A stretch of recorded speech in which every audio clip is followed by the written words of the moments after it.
Salut les amis, c'est Nico, bienvenue dans Tone Factory. Alors aujourd'hui on va parler un petit peu de composition, je vais vous parler aussi de dates de concert que j'ai en France. Je vous dirai tout ça à la fin de cet épisode pour les détails, mais je vais venir vous voir un petit peu partout en France très prochainement avec mon groupe. Alors on va parler de composition, je vous le disais. Alors j'entends très souvent des guitaristes me dire écoute mon nouveau riff ou écoute ce que j'ai composé, et finalement c'est encore un riff de guitare.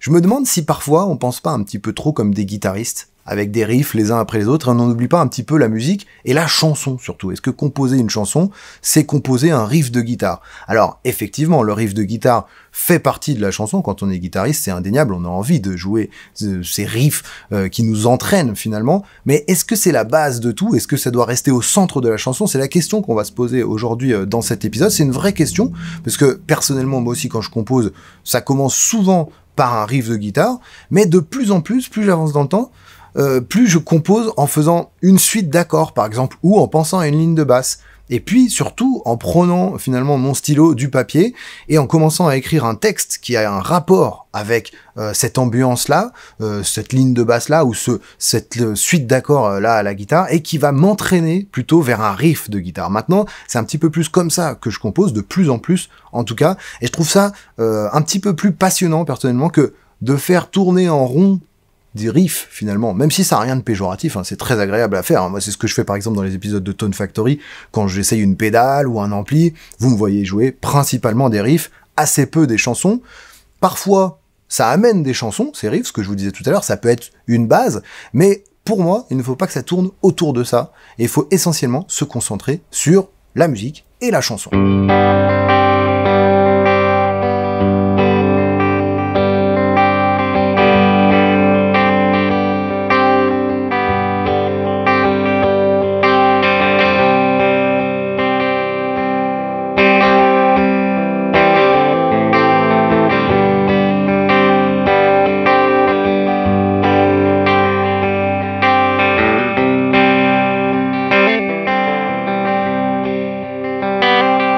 Alors comme exemple, je vais prendre une de mes chansons, pas très originale, mais finalement c'est peut-être les chansons que je connais le plus en profondeur, c'est normal.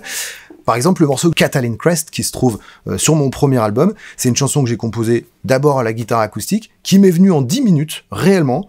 J'ai pris du papier, un stylo, ma guitare acoustique, j'ai fait 3 accords, et je me suis retrouvé avec une de mes chansons préférées, de mes chansons personnelles préférées, de mes compositions préférées, et finalement je la joue avec toujours autant de plaisir aujourd'hui sur scène.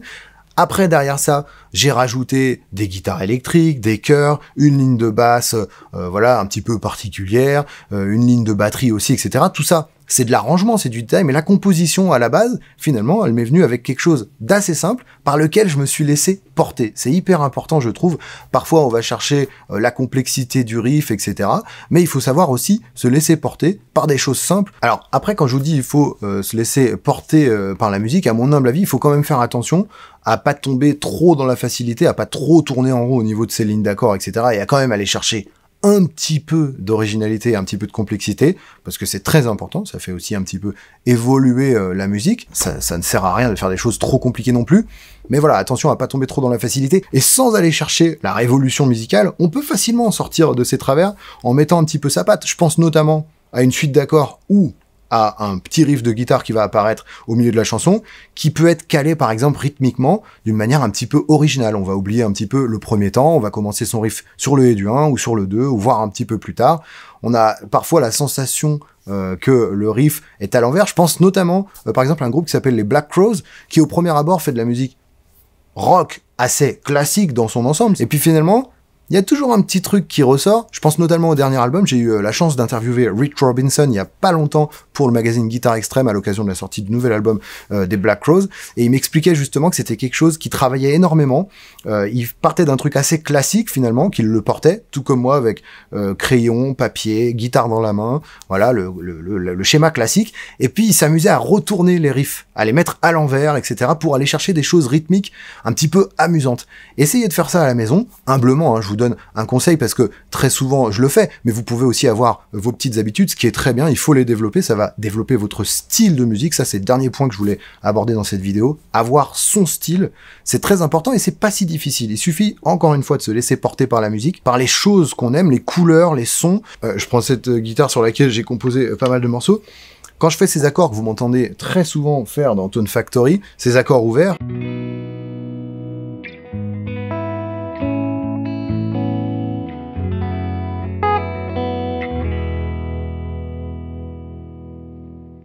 en fait, ça, c'est des couleurs. C'est des sons que j'ai dans la tête. C'est aussi des positions d'accords. Ça, c'est purement technique, qui m'ont amené à jouer comme ça, avec le pouce en haut, l'annulaire qui prend les deux cordes ici, la corde de La, la corde de Ré, etc. Ça me laisse le champ libre en bas pour, justement, laisser résonner la guitare.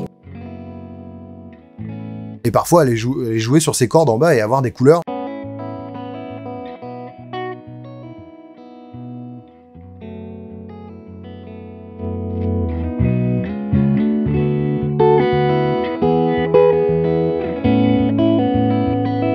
Avec ces positions d'accords un petit peu spéciales avec le pouce en haut, mais voilà, ça me permet d'aller chercher ces couleurs que j'adore, que j'ai dans la tête encore une fois, de les développer, et je me suis laissé aller là-dedans, sans me dire, bah c'est toujours la même chose, ou ça ressemble pas assez à ça, etc., sans me laisser trop influencer finalement par la musique extérieure, même s'il faut être influencé, c'est très important, je vous en parle souvent des influences, il faut essayer de pas copier, de reprendre les choses à sa manière, et finalement de se les approprier, et c'est là que votre style va ressortir. Donc travaillez ça si vous composez, encore une fois, à la maison. Cette vidéo s'adresse essentiellement aux gens qui composent en groupe.